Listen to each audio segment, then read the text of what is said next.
أعوذ بالله من الشيطان الرجيم. بسم الله الرحمن الرحيم. الحمد لله رب العالمين والصلاة والسلام على رسول الله وعلى آله وصحبه أجمعين. ബഹുമാനികളായ പണ്ഡിതന്മാരെ, സുഹൃത്തുക്കളെ, ശറഫുൽ ഹംസയുടെ മൂന്നാമത്തെ ക്ലാസ് നമ്മൾ ചർച്ച ചെയ്തുകൊണ്ടിരിക്കുന്ന ഒരൊറ്റ ബെയ്ത്ത്. ആ ഒരൊറ്റ ബെയ്ത്തിന്റെ ബാക്കി ഭാഗങ്ങളാണ് തുടർന്നുകൊണ്ടിരിക്കുന്നത്. വ്യാഖ്യാനം: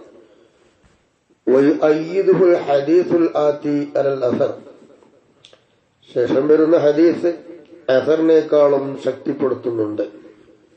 ലൈസ അഹദു മിനൽ മലായിക, മലക്കുകളെക്കാൾ ഉന്നതനായ ഒരാളില്ല എന്നൊരു അസറുണ്ട്.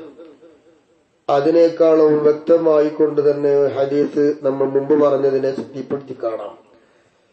ഹദീസ് തുർമുദി അൽ ഹസൻ, തുർമുദി ഇമാമിന്റെ ഹസനായ ഹദീസും കമാ ബയ്യനഹുൽ ബുൽഖൈനിയു ഫി ഫതാവാഹു, മഹാനവറുകൾ തന്റെ ഫത്വയിൽ ഈ ഹദീസിനെ വ്യാഖ്യാനിച്ച് പറഞ്ഞു തന്നിട്ടുണ്ട്. സാദാന തുർമുദി, തുർമുദി ഇമാം കൊണ്ടുവന്ന ഹദീസിനേക്കാൾ കൂടുതൽ തന്റെ ഫതാവയിൽ ബുൽഖൈനി ഇമാം റളിയല്ലാഹു തആല കൂടുതൽ പറഞ്ഞിട്ടുണ്ട്. എന്താണ് ഹദീസ്? വഅന അക്റമുൽ അവ്വലീന വൽ ആഖിരീൻ, പൂർവികന്മാരും ബേക്കിൽ വരാനിരിക്കുന്ന എല്ലാ മഹാന്മാരുമായ സൃഷ്ടികളായ എല്ലാ ആളുകളും, അവരിലേക്കാളും എല്ലാവരെയും ഉന്നതനും ബഹുമാനനുമായ ആൾ ഞാനാണെന്ന് റസൂലുള്ളാഹി പറഞ്ഞതായി കാണാം. വഹാദാ സരീഹും ബി ശുമൂലിഹിൽ അംബിയായി വൽ മലായികത്തി ജമീഇഹിം, ഈ പറഞ്ഞതായ ഹദീസ് മനസ്സിലാക്കി തരുന്നത് സർവ്വ അമ്പിയാക്കൾ സർവ്വ മലായികത്ത് എല്ലാവരെയും ഉൾപ്പെടുത്തുന്നതാണല്ലോ. അപ്പൊ സർവ്വ അമ്പിയാക്കൾ മലായികത്തുകൾ ഇവരെക്കാളും ഒക്കെ അത്യുന്നതനായി നിൽക്കുന്ന ബഹുമാനായ ഒരാൾ തന്നെയാണ് ഞാനെന്ന് ഹബീബായ നബി തങ്ങൾ ലോകത്തോട് പറയുന്നു. ഇത് നബി തങ്ങൾ പറയുമ്പോഴല്ലേ നമുക്കറിയുള്ളൂ.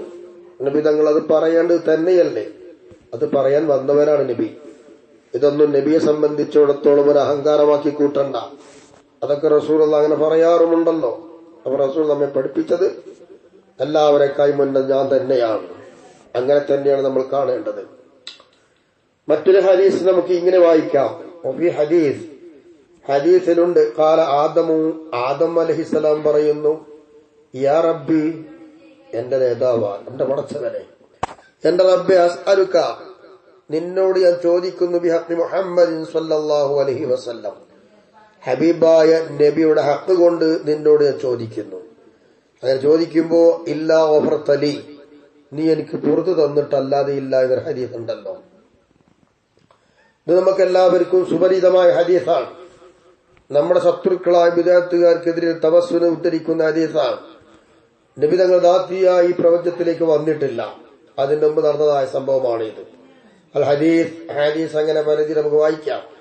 എന്നിട്ട് ഇബ്നു ഹജർ അൽ ഹൈതമി റളിയല്ലാഹു തആല അൻഹു പറയുന്നു, ഫീഹി, ഇങ്ങനെ ഈ പറയുന്ന ഹദീസിൽ കാണാം, അന്നഹു തആല ഖാൽ, ഹബീബായ നബി തങ്ങൾ ചോദിച്ചു, അല്ലാഹു തആല ചോദിച്ചു ആദം നബി അലൈഹിസ്സലാമിനോട്, ആദം, ആദമേ, കൈഫ അറത്തുഹു വലം അഖുൽഹു, താങ്കൾക്ക് എങ്ങനെ ആ നബിയെ കുറിച്ചറിയാം?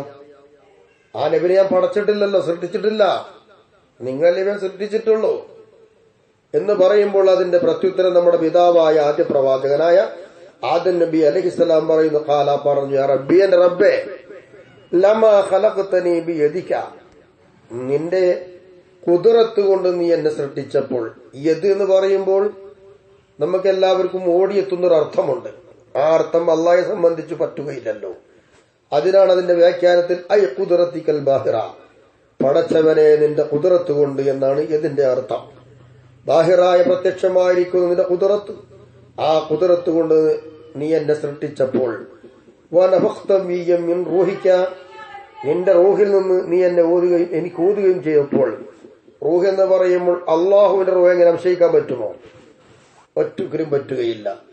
അള്ളാഹിന്റെ റൂഹായ കൊടുക്കലല്ലേ, അതാണ് കൊടുക്കലല്ലോ. അപ്പൊ അതിന്റെ അർത്ഥം എന്താണ്?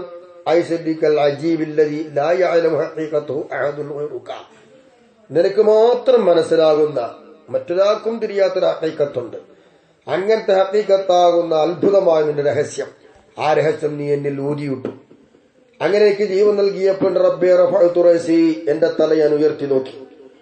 ഫറഅയ്തു അലാ ഖവായിമിൽ അർശി മക്തൂബ, അങ്ങനെ അർശിന്റെ തൂണുകളിൽ എഴുതിയതായിട്ട് ഞാൻ കണ്ടു. അത് കണ്ടതെന്താന്ന് ചോദിച്ചാൽ ലാ ഇലാഹ ഇല്ലല്ലാഹു മുഹമ്മദുർ റസൂലുള്ളാഹി എന്നുള്ള വചനമാണ് ഞാൻ അവിടെ കണ്ടത്. ഇത് കണ്ടപ്പോൾ എനിക്ക് മനസ്സിലാക്കാൻ കഴിയുമല്ലോ. അങ്ങനെ അലിബ്തു, ഞാൻ മനസ്സിലാക്കി, അന്നക ലം തുളിബ് ഇലാ ഇസ്മിക ഇല്ലാ അഹബ്ബൽ ഖൽഖി ഇലൈക, നിനക്ക് ഏറ്റവും ഇഷ്ടമുള്ളതായിരിക്കുന്ന ഒരാളെ നിന്നിലേക്ക് നീ ചേർത്തിടുകയുള്ളൂ. ലാ ഇലാഹ ഇല്ലല്ലാഹ് എന്ന് നീ എഴുതിയിട്ട് നിന്റെ ഇതിലേക്ക് ചേർത്തി പറഞ്ഞത് മുഹമ്മദ് റസൂലുള്ളാഹി എന്നുള്ളതാണ്. സർവ്വ സൃഷ്ടികളിലും നിനക്ക് ഏറ്റവും ഇഷ്ടമുള്ളത് ഈ നബിയാ എന്നെനിക്ക് മനസ്സിലായി. അതുകൊണ്ടാണ് ആ നബിനെ മുൻനിർത്തി നിന്നോട് ഞാൻ ചോദിച്ചത്. ബാപ്പ മകനെ മുൻനിർത്തി തവസ്സുൽ. ആദം നബി അലൈഹി സ്വലാമിനെ അള്ളാഹു തആല സൃഷ്ടിച്ച ഉടനെ അള്ളാഹു തആലയും ആദം നബിയും സംഭാഷണം, ഇത് അള്ളാഹു തആല അംഗീകരിക്കുന്നു, ആദം നബി അലൈഹി സ്വലാം ചെയ്യുന്നു. ഇതിന് വിദ്യാർത്ഥികാർക്ക് എന്ത് പറയാം? ഇത് ശിർക്കാണോ? എങ്കിൽ നമുക്ക് ശിർക്ക് ചെയ്യാം, നമുക്ക് പേടിക്കാനൊന്നുമില്ലല്ലോ. ആവട്ടെ, അതതിന്റെ ഇടയിൽ പറഞ്ഞത് മാത്രം. അല്ലാഹു തആല, അള്ളാഹു സുബ്ഹാനഹു വ തആല അതിന് കൊടുത്ത മറുപടി എന്താ അറിയാം? അപ്പോ സദഖത യാ ആദം, ആദമേ താങ്കൾ പറഞ്ഞ സത്യമാണ്. ഇന്നഹു ലഅഹബ്ബുൽ ഖൽഖി ഇലയ്യ, സർവ്വ സൃഷ്ടികളിലും വെച്ച് ഏറ്റവും എനിക്കിഷ്ടമുള്ള സൃഷ്ടി, ഞാൻ ആദരിക്കുകയും ഇഷ്ടപ്പെടുന്ന വ്യക്തി ഹബീബായ നബിയുനാ മുഹമ്മദ് മുസ്തഫ സ്വല്ലല്ലാഹു അലൈഹി വസല്ലമ തങ്ങൾ തന്നെയാ. വഇദ് സഅൽതനി ബിഹഖി മുഹമ്മദിൻ, ആ മുഹമ്മദിന്റെ ഹക്ക് കൊണ്ട് താങ്കൾ എന്നോട് ചോദിച്ചത്, ആ സമയത്ത് വഖദ് ഗഫർതു ലകാം, ഒരിക്കലും സംഭവിക്കാൻ പാടില്ല. സ്വർഗത്തിലായതൊരു തെറ്റുമല്ല, മനുഷ്യ സഹജമായി തെറ്റ് ചെയ്യും. തെറ്റ് ചെയ്താൽ അതിനുള്ളതായിരിക്കുന്ന പ്രതിവിധി പഠിപ്പിക്കണമല്ലോ. അതിൽപ്പെട്ട ഒന്നാണ് ഉന്നതന്മാരായ ആളുകളെ നിർത്തി അള്ളാഹുവിനെ ചോദിക്കുക. ആ ചോദ്യം താങ്കൾ ചോദിച്ചല്ലോ, അതോടുകൂടി നിങ്ങൾക്ക് ഞാൻ പുറത്തു തരികയും ചെയ്തു. വലൗലാ മുഹമ്മദുൻ മാ ഖലഖ്തുക, ഹബീബായ ആ മുഹമ്മദ് എന്ന് പറയുന്ന ആളുണ്ടല്ലോ, അതുണ്ടാക്കാൻ ഞാൻ ഉദ്ദേശിച്ചിട്ടില്ലായിരുന്നുവെങ്കിൽ, ആ നബി ഇല്ലായിരുന്നുവെങ്കിൽ ആദമേ താങ്കളെ ഞാൻ സൃഷ്ടിക്കുമായിരുന്നില്ല. നിങ്ങൾക്ക് സൃഷ്ടിക്കാൻ കാരണം ആ നബിയാ. അപ്പൊ എത്ര മഹത്തരമാണ് ആ നബി! ഇവിടെ ഒരുപാട് കൂട്ടി വായിക്കാനും ചിന്തിക്കാനുമുണ്ട്. അതിലെ ചിന്തകൾക്ക് വേണ്ടി ഞാൻ എന്റെ പ്രിയ സുഹൃത്തുക്കളിലേക്ക് അത് വിടുകയാണ്. സ്വഹഹുൽ ഹാക്കിം വഅ്തുരിദ, ഈ ഹദീസ് ഹാക്കിം എന്നവർ സഹിയാക്കി കൊണ്ടുവന്നതാണ്. ഇതിനെ ഇത്റാദ് ചെയ്യപ്പെടുകയും ചെയ്തിട്ടുണ്ട്. ആയിക്കോട്ടെ, അങ്ങനെയൊക്കെയാണ് എങ്കിലും ഇബ്നു അബ്ദുൽ ഹൈതമി തങ്ങൾ ഇത് കൊണ്ടുവന്നതുകൊണ്ട് നമുക്ക് അംഗീകരിക്കാം. മഹാനവറുകൾ പറയുന്നു, ലാകിൻ സ്വഹ അൻ ഇബ്നു അബ്ബാസ് റളിയല്ലാഹു അൻഹുമാ, ഇബ്നു അബ്ബാസ് റളിയല്ലാഹു തആല അൻഹുമയെ തൊട്ട് സഹിയായി വന്നിട്ടുണ്ട്. വലഹു ഹുക്മുൽ മർഫൂഅ്, ആ ഹദീസിന് മർഫൂഇന്റെ സ്റ്റാൻഡേർഡ് ആണ്. മർഫൂ എന്ന് പറഞ്ഞാൽ നബിയിലേക്ക് എത്തി. എന്താണ് ഇബ്നു അബ്ബാസ് തങ്ങളെ തൊട്ട് സഹിയായി വന്ന മർഫൂഇന്റെ ഹുക്മിലേക്ക് എത്തിയ ഹദീസ്? വലൗലാ മുഹമ്മദുൻ മാ ഖലഖ്തു ആദമ വലൗലാ മുഹമ്മദുൻ മാ ഖലഖ്തുൽ ജന്നത വന്നാറ വലഖദ് ഖലഖ്തുൽ അർശ അലൽ മാഇ ഫൽതുറബ വകതബ്തു അലൈഹി ലാ ഇലാഹ ഇല്ലല്ലാഹു മുഹമ്മദുർ റസൂലുള്ളാഹി ഫസകന. ഇതാണ് ഹദീസ്. അത് ഖിലാൽ എന്ന് പറയുന്നവർ റിപ്പോർട്ട് ചെയ്ത ഹദീസാ. മുഹമ്മദ് നബി ഇല്ലായിരുന്നുവെങ്കിൽ ആദമിനെ ഞാൻ സൃഷ്ടിക്കില്ല, മുഹമ്മദ് നബി ഇല്ലായിരുന്നുവെങ്കിൽ സ്വർഗം നരകവും ഞാൻ സൃഷ്ടിക്കില്ല. അരശിനെ ഞാൻ സൃഷ്ടിച്ചു വെള്ളത്തിന്റെ മുകളിൽ. അപ്പൊ ഇങ്ങനെ അരശ് ആടി ഇളകാൻ തുടങ്ങി. ആടി ഇളകിക്കൊണ്ടിരിക്കുന്ന അരശിനെ ഒന്ന് ഒതുക്കണം. അങ്ങനെ ഒതുക്കാൻ വേണ്ടി ഞാൻ എന്ത് ചെയ്യുന്നറിയാമോ? ഫകതബ്തു അലൈഹി, അതിന്റെ മേൽ എഴുതി ലാ ഇലാഹ ഇല്ലല്ലാഹു മുഹമ്മദുർ റസൂലുള്ളാഹ്, ഈ വചനം ഞാൻ അവിടെ എഴുതിയപ്പോൾ ഫസഖന, അതടങ്ങി. ഇത്രയും മഹത്വമുള്ളതാണ് ഈ നബി എന്ന് നമുക്ക് മനസ്സിലായല്ലോ.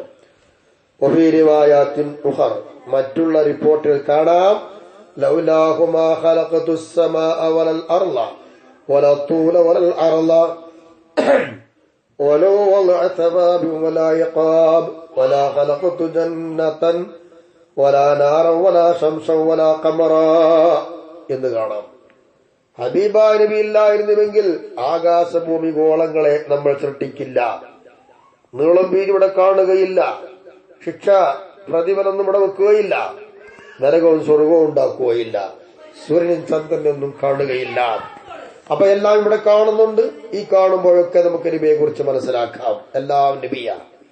ആ നബിയെ വിട്ട് നമുക്ക് എങ്ങനെ പോവാൻ കഴിയും? ഇതുകൊണ്ട് തന്നെയാണ് ഹബീബായ നബി തങ്ങൾ എല്ലാവരെക്കാളും ഉന്നതനാണെന്ന് പറയാൻ കാരണം ആ നബി കഴിഞ്ഞിട്ടേ മറ്റുള്ളവർക്ക് സ്ഥാനമുള്ളൂ. അതാണ് അസ്റഫുൽ ഖൽഖ്, സയ്യിദുൽ മുർസലീൻ, അഫ്ദൽ മഖ്ലൂഖീൻ എന്നൊക്കെ പറയാൻ കാരണം. ഒറ്റ ഹദീസ് കൂടി പറഞ്ഞുകൊണ്ട് ഈ ചർച്ച ഇവിടെ തൽക്കാലം നിർത്തും. സഹിയായ ഹദീസിൽ കാണാം, അന അവ്വലു മൻ തൻഷഖു അൻഹുൽ അർദ് ഫഅൽബസു ഹുല്ലതൻ മിൻ നൂരിൽ ജന്നത്തി ثم أقوم عن يمين العرش ليس أحد من الملائكة يقوم ذلك المقام غيري.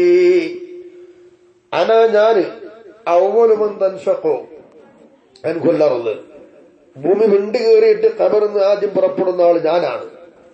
അങ്ങനെ അൽബസു ഹുല്ലത്തൻ മിൻ നൂരിൽ ജന്ന, സ്വർഗത്തിന്റെ സ്വർഗീയ വസ്ത്രങ്ങളിൽ ഒരു വസ്ത്രം ഞാൻ അണിയും. സുമ്മ അഖൂമു അൻ യമീൻ അർശ്, പിന്നെ അർശിന്റെ വലതുഭാഗത്തേക്ക് ഞാൻ പോയി നിൽക്കും.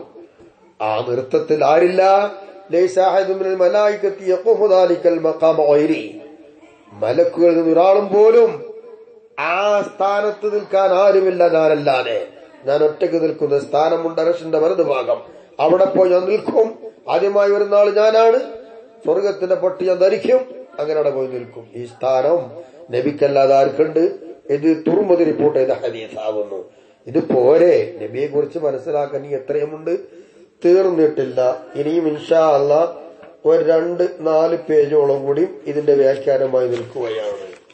3-4 5 പേജോളം ഇൻഷാ അല്ലാഹ് ഇനിയും വിശദീകരിക്കാനുണ്ട്. അള്ളാഹു തൗഫീഖ് ചെയ്യട്ടെ, മനസ്സിലാക്കി ജീവിക്കാൻ നിങ്ങളെല്ലാവരും പ്രാർത്ഥിക്കണം. അള്ളാഹു ഖൈർ നൽകട്ടെ, ഇൽമുകളിൽ ബർക്കത്ത് ചെയ്യട്ടെ. നമ്മുടെ എല്ലാവരുടെയും സതുദ്ദേശങ്ങൾ ഈ ഹബീബായ നബിയുടെ ഫദ്ല് കൊണ്ട് പൂർത്തീകരിച്ച് നബിയെ ഇഷ്ടക്കനിയായി സ്വീകരിച്ച് അവിടുത്തെ പൊരുത്തം നേടി മരിക്കാൻ നമുക്കെല്ലാവർക്കും തൗഫീഖ് നൽകട്ടെ. വാഖിറു ദഅവാനാ അൽഹംദുലില്ലാഹി റബ്ബിൽ ആലമീൻ. അസ്സലാമു അലൈക്കും വറഹ്മത്തുള്ളാഹി വബറകാതുഹു.